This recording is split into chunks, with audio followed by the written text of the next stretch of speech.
Oi, gente, vamos começar o nosso podcast de hoje. Então, eu falei ontem de um sertanejo, Henrique, não é muito conhecido, mas tá na área.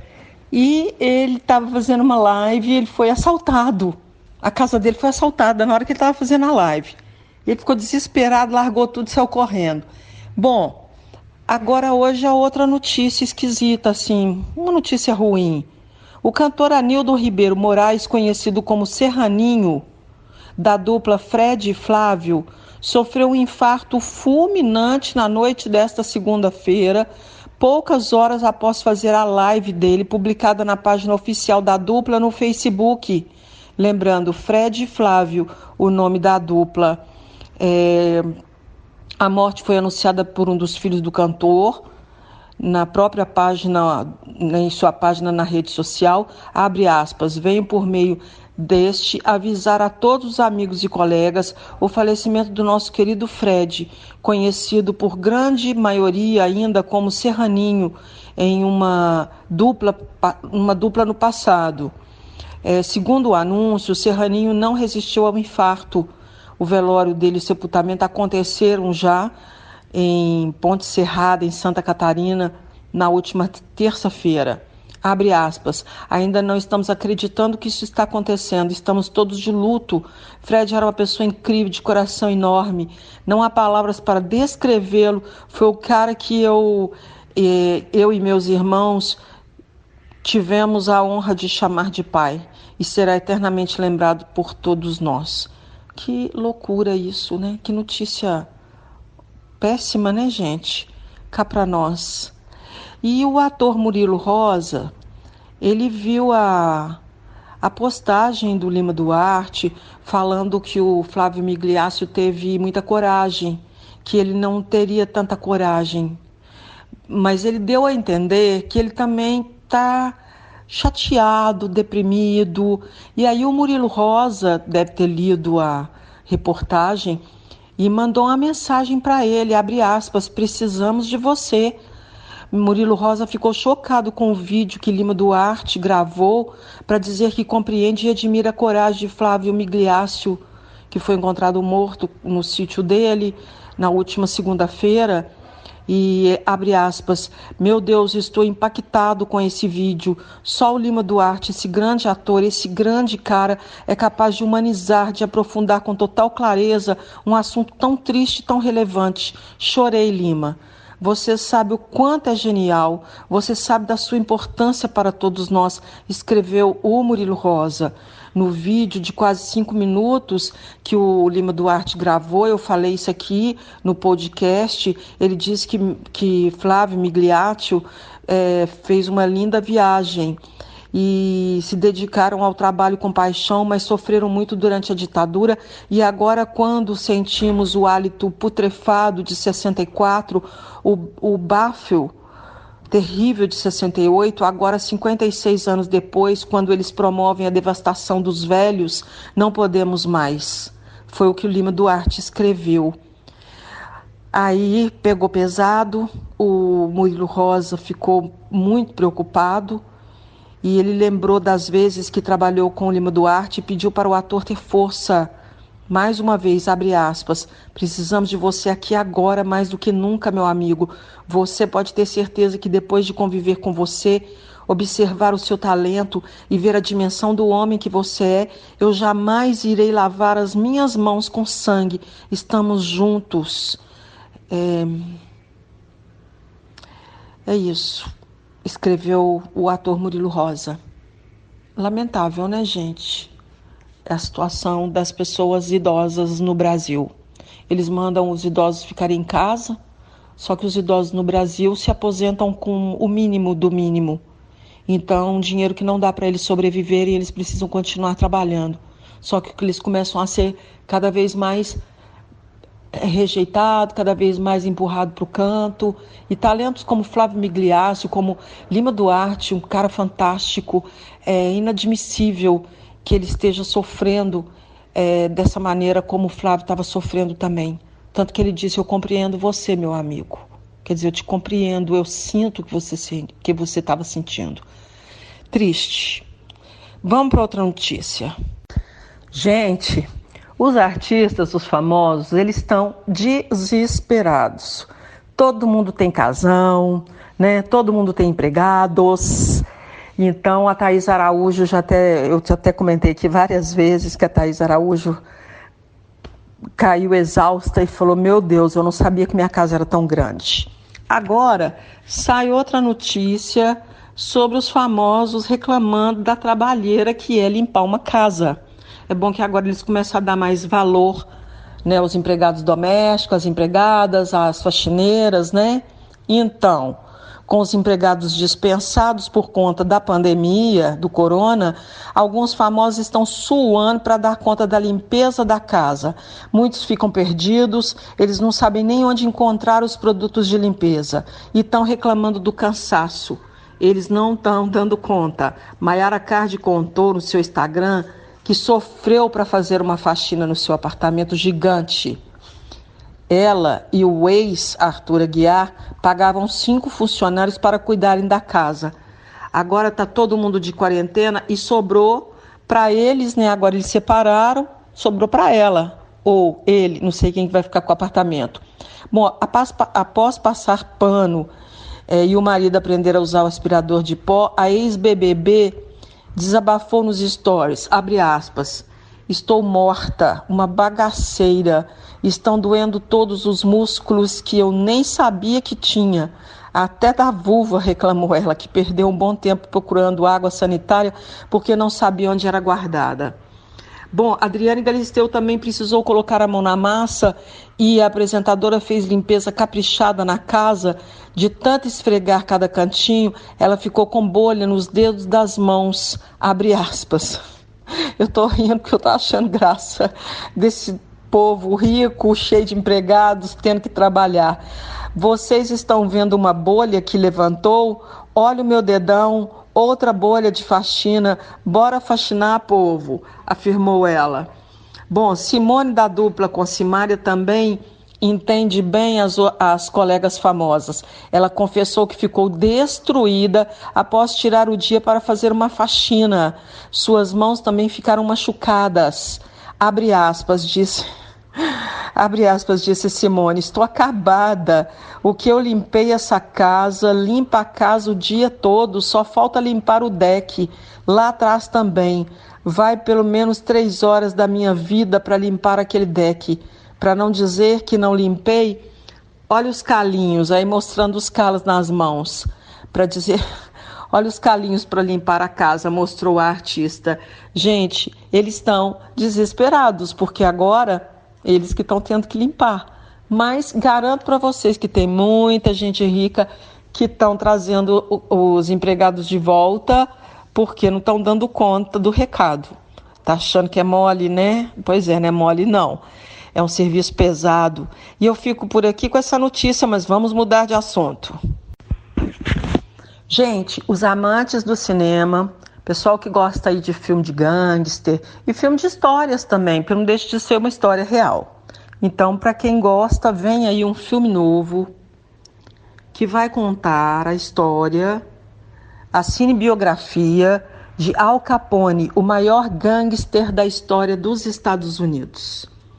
O gangster mais famoso vai ganhar a cinebiografia definitiva com Tom Hardy no papel principal. Al Capone vai mostrar, o filme, né? Al Capone vai mostrar a decadência de Capone após passar 10 anos na prisão e começar a sofrer de demência.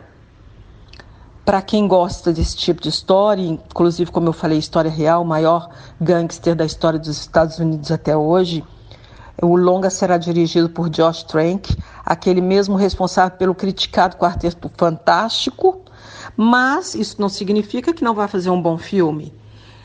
Diferentemente de outros filmes de Hollywood que mostram, tipo Os Intocáveis, de Brian De Palma, que é sensacional, quem não viu vale a pena assistir.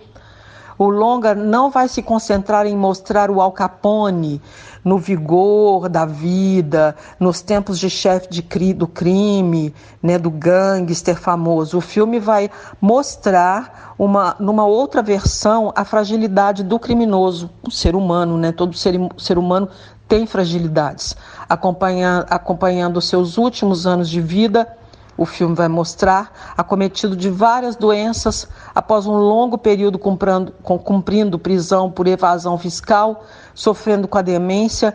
Ele se sentirá perseguido por crimes que cometeu e inimigos que fez no passado. Então, eu particularmente quero ver esse filme. O diretor, Josh Trank, é visto com desconfiança pelo público por causa do Quarteto Fantástico, como eu falei.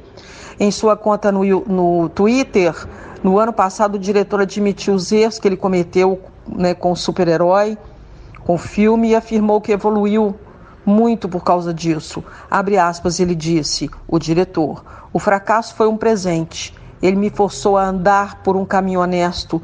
Estou bem mais feliz agora do que antes. Eu tenho um filme no final deste ano, estrelado por Tom Hardy, que eu escrevi, dirigi e montei." Ele está se referindo ao Capone. Continua aqui falando: "Nós nos divertimos muito fazendo e é meu melhor trabalho como cineasta até hoje", completou o diretor. É isso então. Para quem gosta de cinema, eu adoro, eu acho que vale a pena assistir. Até porque a gente sempre assiste esses filmes desse pessoal sempre poderoso, né?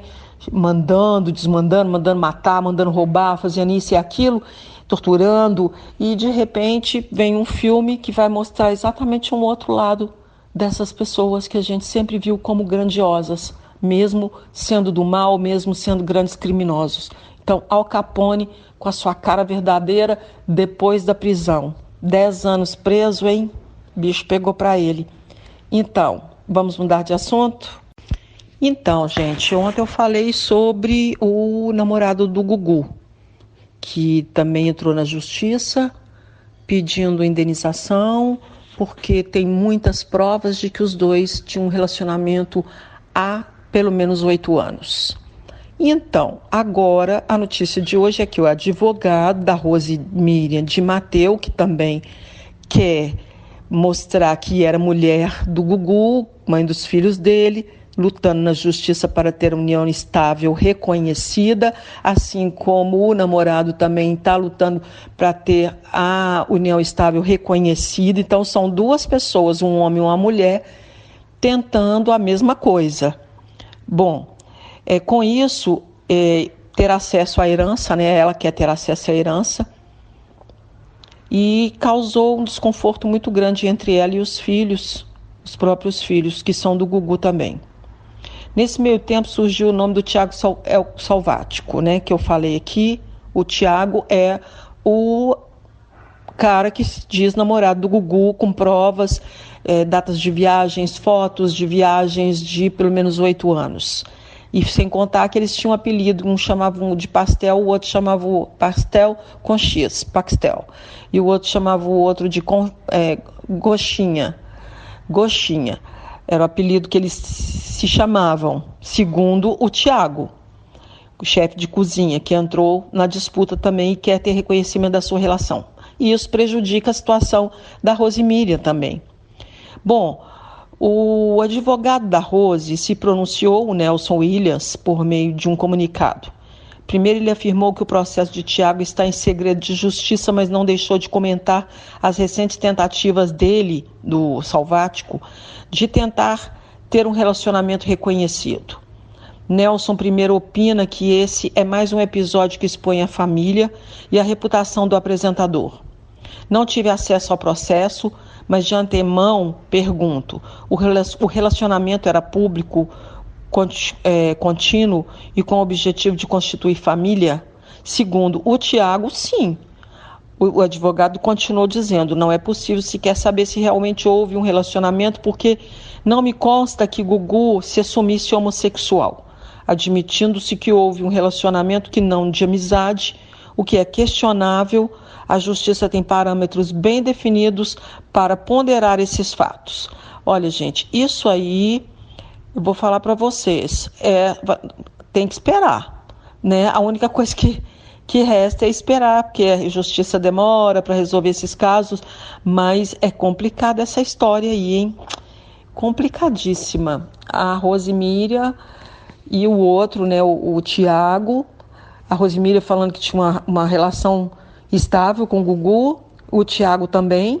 O Tiago tem fotos, muitas fotos, tem vídeos, tem postagens, tem conversas de WhatsApp. Então, o advogado que se cuide, porque ele não teve acesso ao processo, que corre em segredo de justiça, então ele não pôde ver o que tem lá. Então, ele vai ter que preparar uma defesa sem ver o que está no processo do Tiago. Eu fico por aqui com essa notícia, mas eu vou acompanhando esse caso, viu, gente? Vamos mudar de assunto. Bom, agora eu vou falar do programa Fofocalizando, do SBT, que provavelmente deve sair do ar. Está com uma audiência baixíssima. Um programa que teve até seu auge. Então, e ele disse: é triste ver um programa de TV ao qual me dediquei demais e que tinha tudo para mostrar o que a SBT sabe fazer muito bem, que é fofoca. E ia acabar assim. Silvio cansou de ver os números pífios da atração. Eu vivi de perto aquela realidade e falo com propriedade. Quando o programa foi criado pelo Silvio Santos, todas as grades de decisão são dele. Quando ele cria, ele que criou Fofocalizando. Ninguém pode mexer sem o aval dele. Mas o Silvio, segundo relatam, não é um cara irredutível. Ele aceita sim a opinião alheia. Só que ele simplesmente não tinha ninguém para atualizá-lo da situação. O diretor do programa não soube se impor e tentar uma aproximação direta com ele. E com isso, ele continuou falando, as últimas ideias do Silvio foram desastrosas. Não pode colocar horóscopo, porque 40% da população brasileira é evangélica. Tem também aquela sessão pavorosa de músicas antigas sem fim, porque o diretor não explicou a alguém próximo que aquilo seria um tiro no pé. Medo? Medo de quê? De contestar o patrão? Bom, a saída da Lívia Andrade foi outro tiro no pé. O elenco, um grande problema. Vale ressaltar que os meus comentários não são de nível pessoal. Aqui, são absolutamente profissional. Uma das minhas maiores qualidades no programa era que eu tinha um tom acima. Eu gritava, agia como louco. Apesar de ser louco. Mas isso prende a atenção do telespectador. Ultimamente o tom do elenco era o mesmo, dava até sono. E é verdade, gente. Eu comentei isso aqui também, que o programa Fofocalizando virou assim, aquela coisa morna. A Cris Flores o tempo todo só falando, floreando. Então ele disse que que todo mundo escondia o celular e que ele bateu o pé, falou, não, eu preciso do celular. Um fofoqueiro sem celular é melhor tirar uma perna. É menos útil.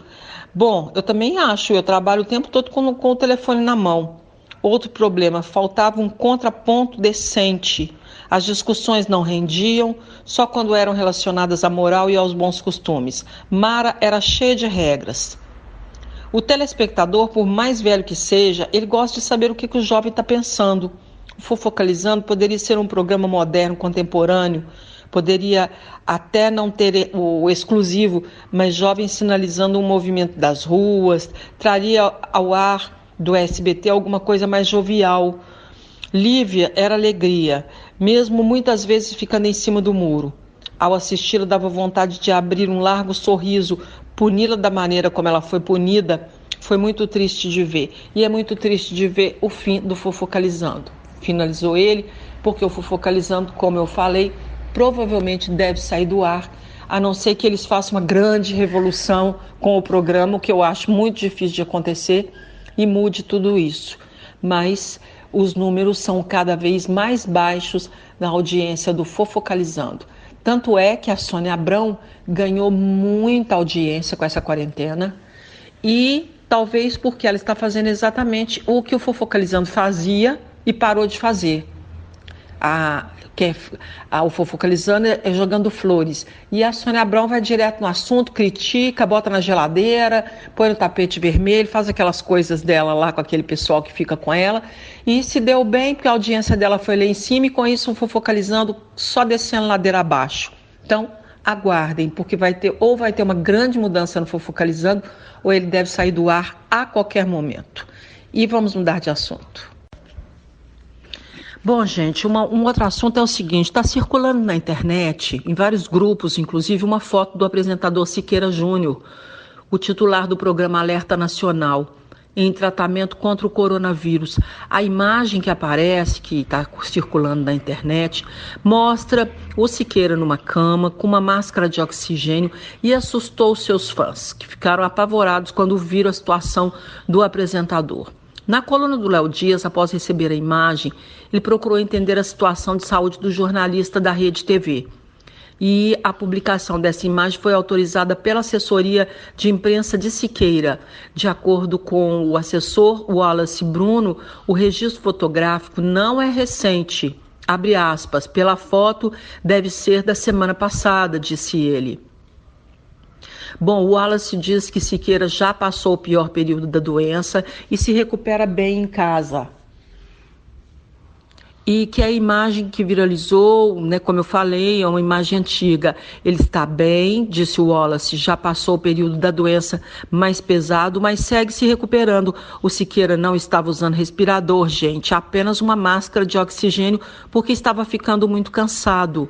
O surto que atingiu o Covid-19 em Manaus atingiu em cheio o círculo de pessoas que convivem com o apresentador Siqueira Júnior. Além dele, a família dele também foi contaminada pela doença. Ao todo, 6 pessoas foram contaminadas com o jornalista da Rede TV. Já receberam resultados positivos para os exames de diagnóstico do novo coronavírus. Dentre eles, apenas Siqueira faz parte do grupo de risco da doença, por ser cardíaco e ter infartado há alguns anos. Na coluna, o Léo Dias apurou também se deu certo... mudando aqui, peraí. Na coluna do Léo Dias, ele apurou se deu o surto do coronavírus 19 na família do Siqueira e descobriu que o primeiro foco da doença foi uma enfermidade que acompanhava o Siqueira pós-operatório da mulher dele. E o apresentador se submeteu a uma cirurgia plástica no final de março. Isso tudo ajudou a agravar, né, o sistema imunológico debilitado, e após o resultado positivo da enfermeira, foi a vez do filho caçula do jornalista ser diagnosticado com a doença. O filho de apenas 2 anos também testou positivo para o corona. E aí desencadearam as demais contaminações. A casa dele, todo mundo foi contaminado, e na sequência foi a vez do Siqueira receber a notícia que pegou a doença. Um amigo dele disse também, aliás, que atua como assessor, que participa do Alerta Nacional, dando vida à personagem Michelle Obama, além de sua mulher e seu filho também testarem positivo.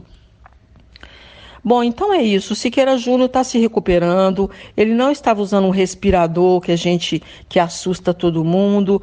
Ele estava usando um respirador, ele estava usando apenas um oxigênio. Não tem nada a ver com aqueles respiradores, aquele, né, tubo grande que eles enfiam pela garganta da pessoa, e que em breve Siqueira Júnior estará de volta. Eu acho também, tá tudo bem com ele. Essa foto, como eu falei, é velha, mas está circulando agora. O pessoal gosta de ficar resgatando passado e colocando na internet como se fossem coisas atuais. Então tem que tomar muito cuidado com as notícias fake, viu, gente? Porque os fake news estão bombando nessa época do ano. Bom, gente, até hoje eu não falei dessa novela, até porque é repetida. Mas muita gente está me perguntando o que vai acontecer na novela Fina Estampa. Porque muita gente não assistiu e muita gente não lembra. Então a Tereza Cristina já matou uma pessoa, né, escada abaixo. E agora ela vai matar mais uma pessoa. E dessa vez ela vai matar aquela repórter chata que fica enchendo o saco dela. Então ela vai cometer outro assassinato na novela. A vítima, como eu falei, vai ser Marcela Coutinho, a atriz Suzana Pires, Tudo começa depois que ela troca, a Tereza Cristina, ofensas com a jornalista. As duas trocam ofensas por causa do irmão Dan Stuba. E aí ela expulsa a repórter da casa dela, que começa a investigar o passado da Tereza Cristina e descobre o segredo guardado, as 7 chaves da Tereza. E aí ela arma uma emboscada e lhe dá um tiro no peito com a ajuda de Ferdinand. Só que ela não vai morrer.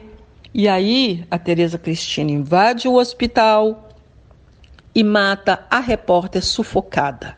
Então, mais uma da Tereza Cristina. Que mulher louca, né, gente? Aquilo ali realmente é novela, porque ninguém aguenta uma mulher daquela. Ela grita demais, ela é muito louca, aquele marido já teria cascado fora. Aliás, ele vai tentar cascar fora e ela vai meio que tomar dele o restaurante, mas ele vai ser salvo da falência pela Griselda. Griselda vai salvar esqueci o nome dele agora, o marido da Tereza Cristina na novela. Depois eu conto mais coisas, tá? Bom, gente, então só para terminar, né, com a última notícia, hoje tem a live do Fábio Júnior, às 9h30 da noite. A live vai ser especial para o Dia das Mães, vai ser transmitida pelo R7 e suas plataformas digitais, as plataformas digitais também do cantor Fábio Júnior, que vai estar dentro da sua casa e vai cantar seus grandes sucessos, tá? Então eu fico por aqui com o nosso podcast de hoje eu ia falar amanhã. E volto na próxima segunda-feira com mais notícias. Beijo para todo mundo, até lá.